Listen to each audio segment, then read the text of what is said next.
Andrés Iniesta, le héros silencieux, l'homme du but le plus important de l'histoire de l'Espagne. Le joueur humble, respecté par tous. Mais aujourd'hui, pour la première fois, Iniesta brise le silence. Derrière le sourire discret et les trophées, il y avait des blessures invisibles, des pressions étouffantes et des paroles qui ont laissé des traces profondes. Il n'en parle pas de haine, il parle de douleur.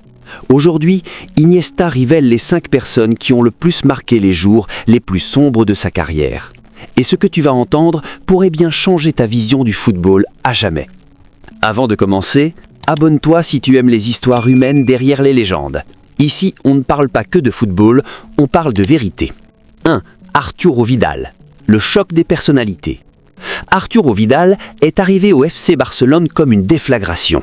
Dès les premiers jours, sa présence se faisait sentir, sa voix résonnait à l'entraînement, ses gestes étaient bruts, son regard toujours chargé de feu.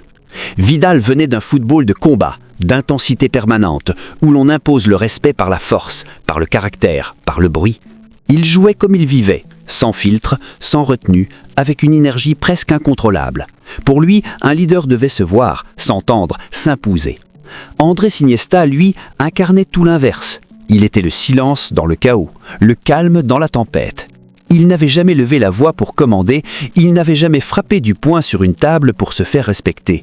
Son autorité venait de son football, de sa régularité, de son intelligence émotionnelle. Quand Iniesta parlait, c'était rarement, mais chaque mot pesait lourd. Et souvent, il n'avait même pas besoin de parler, son jeu suffisait. Ces deux mondes ont commencé à se heurter, sans cris, sans dispute ouverte, mais avec une tension sourde, presque invisible. Le moment le plus marquant est arrivé lors d'un entraînement. Un moment banal en apparence, mais qui a laissé une trace profonde. Vidal, frustré par l'intensité qu'il jugeait insuffisante, a lâché une phrase sèche, directe, sans aucun détour. Il manque des joueurs avec du vrai caractère ici. Le vestiaire s'est figé, personne n'a répondu. Tout le monde a compris. Ce genre de phrase n'est jamais lancé au hasard. Iniesta l'a ressenti immédiatement. Il n'a pas levé les yeux, il n'a rien dit, comme toujours. Mais à l'intérieur, quelque chose s'est fissuré. Parce que cette remarque ne visait pas un niveau de jeu, elle visait une identité, une manière d'être, une façon de vivre le football. Iniesta savait exactement ce que Vidal voulait dire. Pour lui, le leadership devait être bruyant. Pour Iniesta, il devait être inspirant.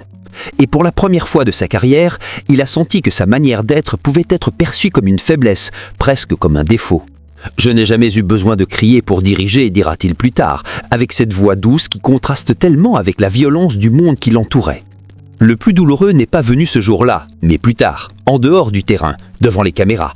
Lors d'interviews, Vidal a répété le même discours. Il parlait d'un Barça qui manquait de personnalité, de joueurs agressifs, de leaders plus durs. Les médias n'ont pas eu besoin de faire beaucoup d'efforts pour comprendre le message, et Iniesta non plus.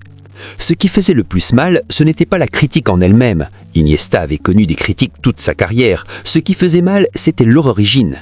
Elle venait de l'intérieur, d'un coéquipier, d'un joueur qui portait le même maillot, qui partageait le même vestiaire, les mêmes objectifs. « Je n'ai pas détesté Vidal pour ce qu'il était », expliquera Iniesta. « J'ai détesté sentir que ma manière d'aimer le football était vue comme une faiblesse. » Il n'y a jamais eu d'explosion, jamais de confrontation directe. La relation est restée professionnelle, cordiale, respectueuse en apparence. Mais une distance invisible s'est installée, une tension silencieuse entre deux âmes qui n'étaient simplement pas faites pour se comprendre. Vidal avait besoin de bruit pour exister. Iniesta avait besoin de paix pour respirer. Et au fond, cette histoire ne parle pas de football, elle parle de quelque chose de plus universel. De ces moments où tu réalises que ta nature profonde ne correspond pas à ce que certains attendent de toi, et que sans t'attaquer frontalement, ils te font douter de ce que tu es toujours. 2. José Mourinho, la guerre émotionnelle. L'arrivée de José Mourinho en Espagne a tout changé. Le football, qui jusque-là restait un combat sportif, est devenu une guerre psychologique. Chaque classico s'est transformé en un affrontement où la tension commençait bien avant le coup d'envoi et continuait longtemps après le coup de sifflet. Avec Mourinho, il y avait plus de simples matchs. Il y avait des ennemis, des camps, des accusations, des regards chargés de haine, des déclarations calculées pour blesser. Les conférences de presse devenaient des champs de mines, les couloirs des stades de zones de confrontation, les bandes touchées des tranchées. Tout était bruit, pression, agressivité, une atmosphère lourde, irrespirable, dans laquelle chaque geste était interprété comme une provocation. Andrés Iniesta n'était absolument pas fait pour ce monde-là. Il n'avait jamais cherché le conflit. Il n'en avait ni le goût ni l'instinct. Pour lui, le football devait rester un espace d'expression, pas un ring. « Je ne suis pas un quelqu'un de conflit », dira-t-il plus tard, avec cette voix douce qui contraste tellement avec la violence du monde qui l'entourait. Mais dans cette Espagne divisée par la rivalité Barça-Real, cette manière d'être devenait presque un handicap. Mourinho ne se contentait pas de critiquer le style de jeu du FC Barcelone, il attaquait directement l'âme de ses joueurs, leur honnêteté, leur image, leur réputation. Il insinuait, il semait le doute, il cherchait à salir sans jamais nommer clairement. Une phrase prononcée en conférence de presse a profondément marqué Iniesta. Certains joueurs du Barça semblent être de bonnes personnes, mais ne le sont pas. Aucun nom, aucun visage, mais tout le monde a compris. Ce genre de phrase est une arme. Elle ne frappe pas directement, elle l'empoisonne lentement. Elle installe le soupçon, elle pousse le public, l'immédiat et même les arbitres à regarder autrement. Iniesta, qui avait toujours su le consensus, s'est retrouvé plané dans une dynamique collective qui effusait de conflits. Il a senti Tête Flo, comme les autres coéquipiers, provoquer chez lui des angoisses profondes par le contact continu du sang-corps. Les classicos devenaient de plus en plus violents émotionnellement. Les contacts étaient plus durs, les fautes plus appuyées, les bancs s'insultaient, les tunnels des stades étaient chargés d'électricité. Iniesta voyait des coéquipiers, des amis, se transformer en soldats d'une guerre qu'il n'avait jamais voulu. Il voyait le football qu'il aimait se déformer sous le poids de la haine et de la stratégie psychologique.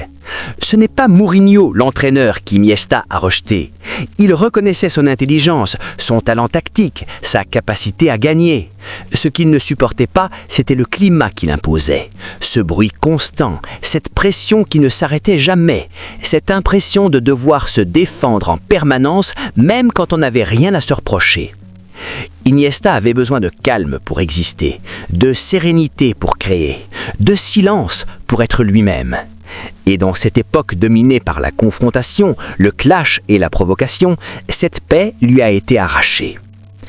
Il n'a jamais haï José Mourinho, mais il a profondément détesté ce chaos émotionnel qui l'a obligé à vivre le football comme une guerre, alors qu'il n'avait jamais voulu être un soldat. 3. Vicente Del Bosque, la pression qui a failli le détruire. La blessure la plus profonde est venue sans mauvaise intention. Vicente Del Bosque, le sélectionneur de l'âge d'or, faisait une confiance totale à Iniesta. Trop totale. Pendant l'Euro 2012, Iniesta est épuisé, physiquement et mentalement, mais il joue tout, encore, toujours. Je ne voulais pas le décevoir. L'Europe gagne, Iniesta est élu meilleur joueur du tournoi. Le pays l'adule, mais à l'intérieur, il se brise. Quelques semaines plus tard, il sombre dans une période mentale très sombre. J'ai détesté ne pas pouvoir dire « j'en ne peux plus ». Ce n'était pas une insulte ni une trahison, c'était le poids d'une responsabilité trop lourde au mauvais moment. 4. Sergio Ramos, le rival qui était aussi le frère. Voici la blessure la plus contradictoire d'Iniesta. Elle ne venait pas d'un adversaire inconnu, elle venait de quelqu'un qui partageait sa vie sur le terrain, quelqu'un qu'il considérait comme un frère. Sergio Ramos, rival redoutable au club, coéquipier fidèle en sélection. Pendant des années, ces deux hommes ont soulevé ensemble les plus grands trophées. L'Euro 2008, le Mondial 2010, l'Euro 2012, des victoires historiques, des moments de joie intenses, des célébrations partagées. Sur le terrain de l'équipe nationale, Ramos était un frère. Ils se comprenaient sans parler. Ils partageaient une complicité que peu de gens pouvaient imaginer. Mais tout changeait dès que leur club se rencontrait. Le Classico transformait Ramos en un autre homme.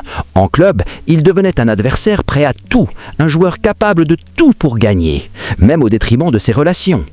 Iniesta le savait et il le respectait, mais l'expérience restait douloureuse car les gestes n'étaient plus seulement techniques, ils devenaient personnels. Il y a un moment précis qu'Iniesta n'a jamais oublié. Un tacle tardif, violent, qui le laisse plusieurs secondes sans respirer. Pas de regard pour s'excuser, pas de geste pour montrer du respect. Le choc physique était intense, mais ce qui a vraiment blessé Iniesta, c'était le silence de Ramos après le geste. Aucune trace de doute, aucune hésitation, aucun remords. Et ce n'était pas tout.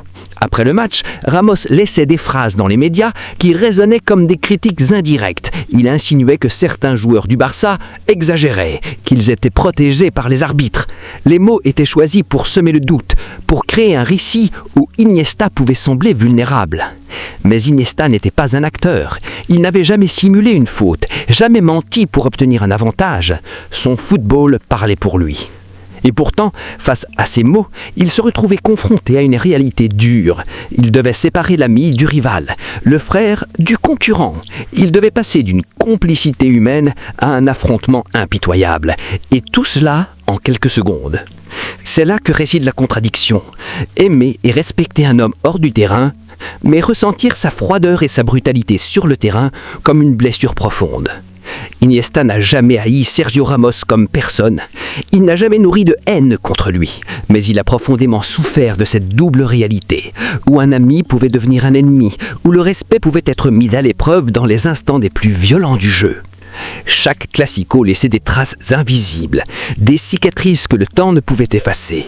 Et la plus grande douleur n'était pas dans les coups ou les tacles, mais dans le fait de devoir porter deux relations en même temps, de marcher sur cette ligne fragile entre l'amitié et la rivalité, entre la confiance et le doute.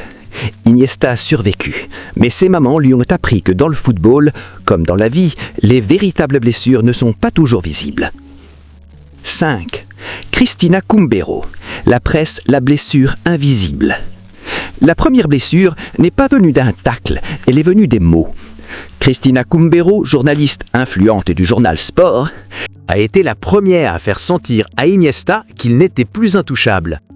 Même quand il donnait tout sur le terrain, certains articles parlaient de déclin, de fin de cycle, de joueurs plus faits pour les grands matchs. Une phrase l'a marqué à vie. Iniesta n'est plus là pour les grands rendez-vous. Pour un homme discret qui déteste être exposé négativement, ce fut un choc. Pas seulement pour lui, mais aussi pour sa famille. En 2012, alors qu'Iniesta traversait une période mentale très fragile, ses critiques sont revenus. Chaque mot pesait comme une pierre. Je me suis senti petit, comme si tout ce que j'avais fait avant ne comptait plus. Il ne parle pas de haine, il parle d'un moment où la presse a oublié qu'un footballeur est avant tout un être humain. Un jour, dans un vestiaire silencieux au Japon, Iniesta s'est assis et tout est remonté. Les critiques, la guerre médiatique, les coups, les doutes, la pression. J'avais tout donné, mais j'avais l'impression que ce n'était jamais assez. Ce jour-là, il a compris une chose essentielle. Le vrai danger n'est pas la haine, c'est l'épuisement. Aujourd'hui, à 41 ans, Iniesta regarde son passé sans rancune. Chaque blessure l'a rendu plus humain, plus conscient, plus vrai. Pendant longtemps, je croyais que être fort, c'était se taire. Aujourd'hui, je sais que être fort, c'est oser dire la vérité. Si cette histoire t'a touché, abonne-toi, parce que derrière chaque légende, il y a un être humain. Et parfois, la plus grande victoire, c'est d'avoir survécu en restant soi-même.